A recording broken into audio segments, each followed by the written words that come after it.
Et bonjour à toutes et tous. D'abord, effectivement, je n'ai pas préparé de slide pour rester un petit peu. Et puis Jean-Marc vous a fait un exposé très complet et extrêmement illustré. Et donc, simplement, en reprenant un petit peu, je l'ai écouté en coulisses, les éléments qu'il vous a évoqués tout à l'heure, on est dans une complexité. Le sujet de l'énergie, le thème de la table ronde, c'est un monde nouveau, un monde complexe. Oui, mais enfin, surtout plusieurs modèles qui cohabitent. Et on voit bien que la gouvernance de ces modèles au niveau mondial, elle ne fonctionne pas, elle fonctionne de moins en moins. Et on voit bien que sur le sujet énergétique ou sur le sujet de la transition, plus globalement, on a affaire à des réponses souveraines, des réponses menées par les États en fonction de leurs intérêts propres. Et la capacité à mener de manière collective, ne serait-ce que pour nous, Européens, à la maille des 28 pays de l'Union, des politiques communes, s'éloigne et devient un vrai sujet politique. L'an prochain, nous voterons tous pour les élections européennes.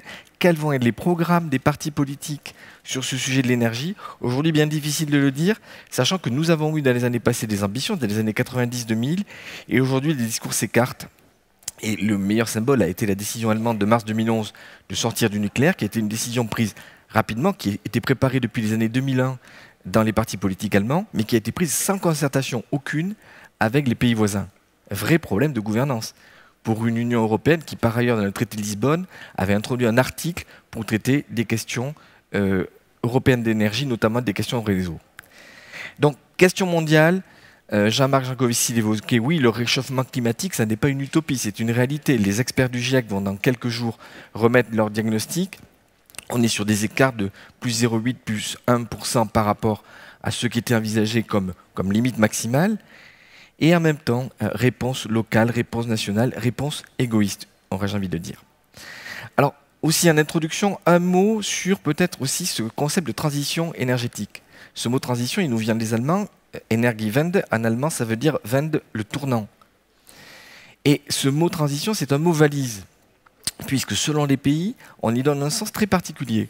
Aux États-Unis, la transition énergétique, Jean-Marc Jancovici l'évoquait, c'est une politique nationale visant à avoir plus d'indépendance énergétique par les gaz de schiste, du développement économique, 0,8% de croissance, 1 million d'emplois créés. Et donc la logique de Barack Obama, qui en 2008 s'était fait élire quand même sur un discours nettement plus vert que Bush, c'est un discours de puissance, comme la Russie. Au nom de la transition énergétique, nous, Européens, on fait des choses très différentes.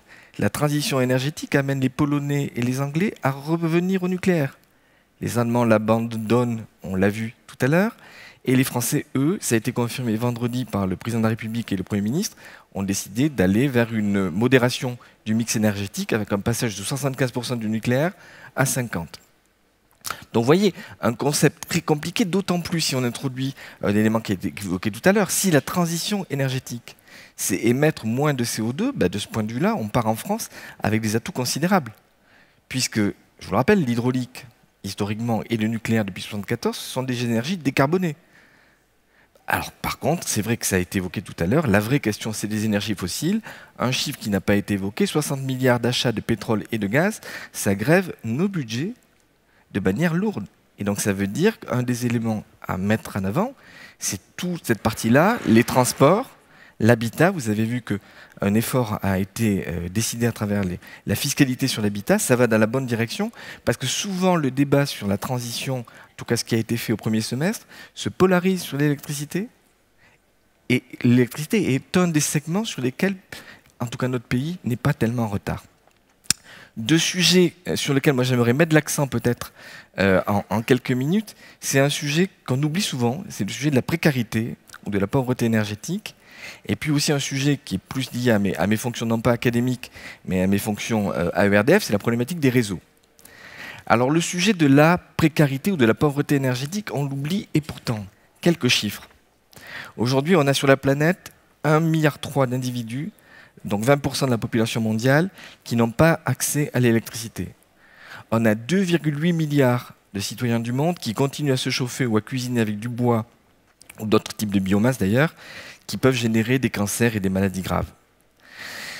Aujourd'hui, l'absence d'électricité touche en moyenne 57% des Africains, avec des pointes à 85% au Congo, avec des pointes à 92% en Ouganda.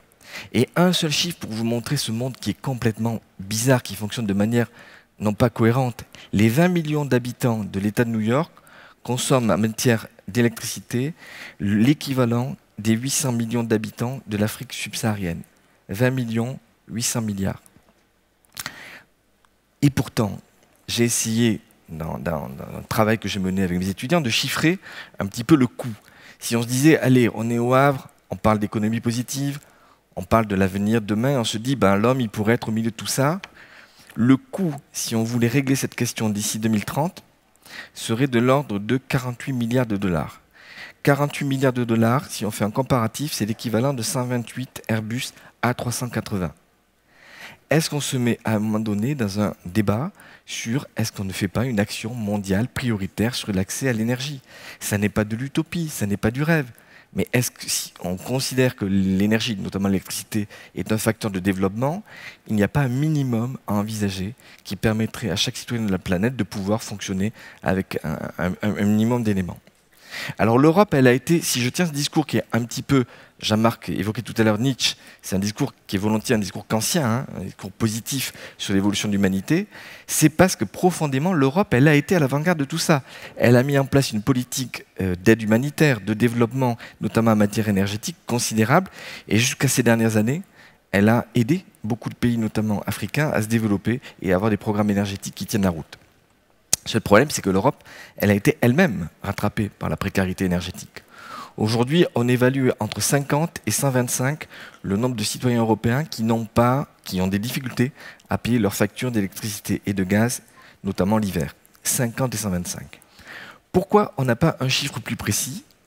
Tout simplement parce qu'il n'y a pas eu un vrai travail de recensement fait, un vrai travail d'étude sur qu'est-ce qu'on appelle un ménage ou un foyer précaire, et comment on peut traiter cette question.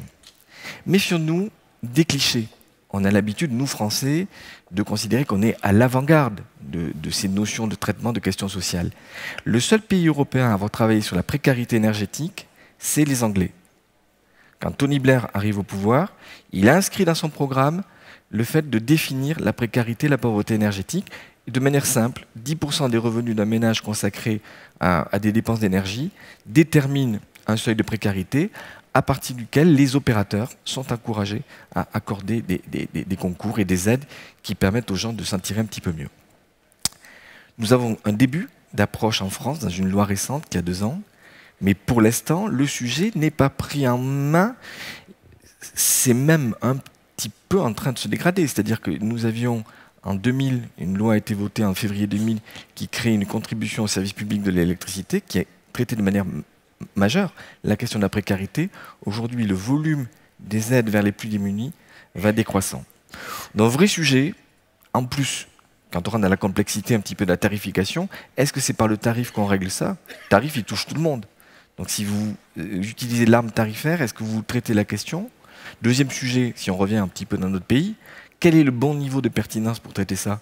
Moi, je fais confiance à la mairie du Havre, au service, pour localiser les gens qui sont vraiment des précaires, donc qui ont besoin d'aide.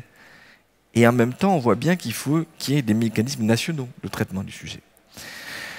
Donc tout ça, ça pourrait faire l'objet de grands chantiers articulant les actions locales, régionales, nationales et européennes. Pourquoi européennes? Parce que, je reviens à mon exposé liminaire, l'Europe, elle s'est créée à partir de l'Europe de l'énergie, à partir de 96-98, sur des directives visant à la libéralisation, l'ouverture des marchés. Vous, consommateurs du Havre, vous pouvez acheter votre électricité à qui vous voulez dans n'importe quel pays européen.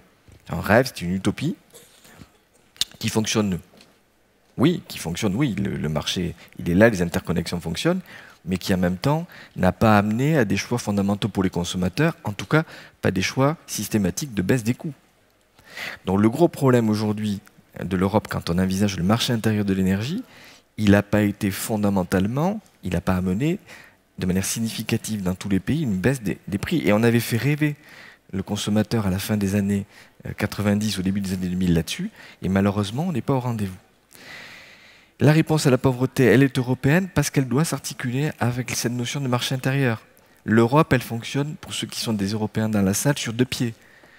La compétition et la solidarité. Et là, pour l'instant, on a pensé au niveau européen l'aspect concurrence et on n'a pas pensé l'aspect solidarité. Ça pourrait faire partie des chantiers de 2014 et au-delà. Quelques chiffres oui, sur l'augmentation des prix que j'avais noté notamment hier dans El País. Les prix de l'électricité en Espagne ont augmenté de plus de 60% en moyenne depuis 2007. Donc vous voyez qu'il y a un phénomène d'étranglement petit à petit et qui, alors je ne sais pas jusqu'où peut aller le phénomène d'acceptation hein, ou de tolérance, mais on peut envisager qu'il y ait des éléments qui renvoient à des phénomènes sociaux. Une question aussi, sans rentrer dans la polémique, mais qu'il faut qu'on ait en tête, c'est que ce mécanisme est quand même alimenté aussi par des politiques de soutien aux renouvelables, notamment, qui sont supportées dans certains pays par les consommateurs. Le choix de l'Allemagne, dans le cadre de l'Energiewende, ça a été de maintenir les industries avec des tarifs exemptés, des tarifs qui ne portent pas le coût de rachat des énergies renouvelables.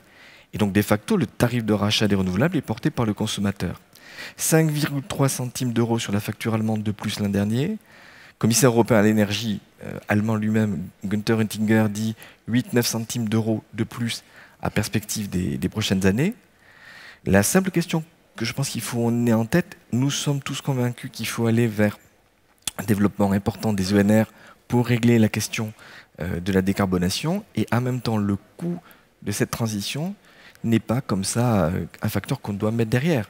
Il faut éclairer le sujet parce que l'acceptation de la transition passe par aussi par le fait que socialement on aura traité cette question, en tout cas de manière objective. Ça pose aussi un autre sujet, pour ceux qui aiment les questions d'économie, c'est la question de la transparence, de l'information qu'on peut avoir sur ces données de formation des prix. Nous avons en France la chance d'avoir une institution qui s'appelle la Cour des comptes, et je vous renvoie tous sur les documents faits l'an dernier et plus récemment par la Cour des comptes sur la formation des prix. À mon avis, c'est la source la plus authentique derrière laquelle on peut se fier. Un mot très rapide, parce que je vous avais promis de vous parler des réseaux, et le temps s'écoule. Alors, les réseaux dans tout ça, qu'est-ce que c'est? Je reviens sur mon sujet pauvreté, précarité. Les réseaux, c'est un moyen d'appréhender la précarité. ERDF, il y a 35 millions de clients. Nous avons tous les jours des salariés qui sont en contact avec ces 35 millions de clients. Et au-delà de la connaissance qu'on peut avoir théorique, c'est autant de reflets d'une réalité. Ça nous a amené il y a 2 mois de lancer un programme qui s'appelle Précaritaire, qui nous permet d'utiliser les millions de données que l'entreprise a sur les clients pour localiser les foyers, les poches de pauvreté. Et donc de donner aux collectivités, la mairie du Havre, ou telle collectivité de la région aurait envie d'avoir une analyse fine des quartiers dans lesquels il y a des gens qui sont en difficulté pour payer leurs factures, on peut donner et communiquer et échanger là-dessus. Je reviens à mon sujet, le traitement de la précarité ne peut pas se faire de manière nationale, globale, uniquement théorique, il faut le faire au contact des collectivités, on est prêt. Le réseau, c'est aussi un atout, pourquoi? Parce qu'on a une vision de l'énergie souvent qui est verticale, descendante. En gros, il y a des gros moyens de production, puis ça passe par les réseaux de transport, haute et très haute tension, puis après le réseau de distribution, basse et moyenne tension, puis ça arrive chez le client. Ça, c'est en train de complètement chambouler.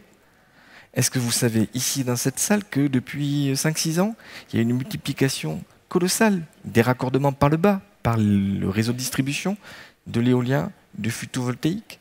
Aujourd'hui, en France, aujourd'hui à l'heure où je vous parle, il y a l'équivalent de 10 centrales nucléaires qui peuvent potentiellement fournir, injecter de l'électricité dans le réseau de distribution. Ça change complètement la donne.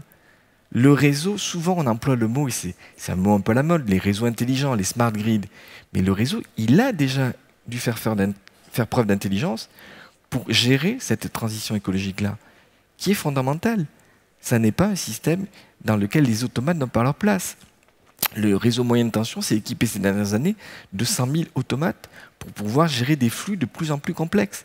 Donc on n'est pas dans ce système qui fonctionne de manière automatique. Révolution en amont sur les réseaux, révolution aussi en aval au niveau du client, au niveau du consommateur. 2 expériences ont été menées assez illustratives pour nous qui travaillons dans le secteur électrique. C'est en Bretagne et en PACA, autour de programmes dans lesquels ERDF était partenaire avec un autre gestionnaire de réseau, RTE, qui gère la haute et la très haute tension. C'est des programmes qu'on appelle EcoWatt. Ces régions sont des régions, d'une part, déficitaires en production, la Bretagne, et pour PACA, compliquées au niveau de la fin de PACA avec les Alpes-Maritimes, qui sont desservies par des lignes, notamment très haute tension, des déficitaires. Il n'y a qu'une ligne 400 000 volts le long de la côte. Et on s'est dit, mais finalement, est-ce qu'à un moment donné, on ne pourrait pas s'appuyer sur le consommateur? Est-ce que le consommateur n'est pas prêt à s'embarquer dans une histoire qu'on lui raconterait sur 19 heures, pic de consommation, fragilité du réseau? Et est-ce que toi, consommateur breton ou de la région Provence-Côte d'Azur, tu es prêt à faire un effort pour différer ta machine à laver, tel usage local que tu veux faire dans ton appartement pour essayer d'avoir un geste citoyen? Et là, cette histoire, elle s'est bien résumée, puisque dans les deux cas, ça a été une adhésion au processus, pas rémunérée, hein. C'était pas quelque chose, c'était simplement, sur une information citoyenne donnée, la capacité à des centaines de milliers de personnes de rentrer dans le processus. Ça nous amène à être très confiants sur un projet industriel qui a démarré avec l'annonce du Premier ministre cet été, Jean-Marc Ayrault, qui s'est engagé sur 35 millions de compteurs intelligents à l'horizon des 10 prochaines années. Parce que le jour où on aura l'ensemble des Français qui seront connectés avec des outils leur donnant des signaux sur la propre consommation, pas uniquement des relevés estimés tous les 6 mois, on aura la capacité peut-être d'avoir le consommateur qui deviendra acteur du système, qui se comportera de manière citoyenne dans cette problématique qui est cette problématique globale de la mutation et de la transition. Et donc vous voyez, ça veut dire que l'infrastructure classique, ces réseaux que vous voyez dans votre paysage, qui étaient considérés comme quelque part un amas de tôle, et un amas peut-être de technologie aussi, aujourd'hui, ils deviennent vitaux parce que c'est des instruments majeurs, et c'est le mot que je voulais employer un petit peu en conclusion, c'est des instruments de solidarité. Très souvent, il y a un mythe qu'on a entendu dans les 6 mois écoulés là, du débat sur la transition énergétique, c'est le mythe de la production ou de l'autarcie, hein, la production locale. Vous savez, il y a un historien de l'Antiquité qui s'appelle Paul Veyne, qui avait écrit un texte remarquable sur le domaine romain. Et le domaine romain, c'est l'utopie qu'on cultive ses olives, son raisin, ses animaux, et qu'on vit complètement sur soi. Ben, l'énergie, c'est pas ça. L'énergie, c'est des villes, des métropoles qui s'appuient sur la production en milieu rural et des départements qui s'équilibrent. La Somme, il y a beaucoup d'éoliens, tant mieux, ça permet à la région parisienne, qui produit que 15 à 20% de ce qu'elle consomme, de se retrouver à un équilibre énergétique. Cette notion de solidarité, ce n'est pas une notion du passé. Quand on emploie un mot un peu compliqué comme la péréquation tarifaire, le fait qu'en France on paye l'électricité le même prix qu'on soit dans un département rural, semi-rural, périurbain ou dans une zone urbaine, c'est un vrai pacte politique qui engage l'ensemble des acteurs. Là aussi, le réseau sera au rendez-vous, je pense, dans les prochaines années. Merci de votre attention.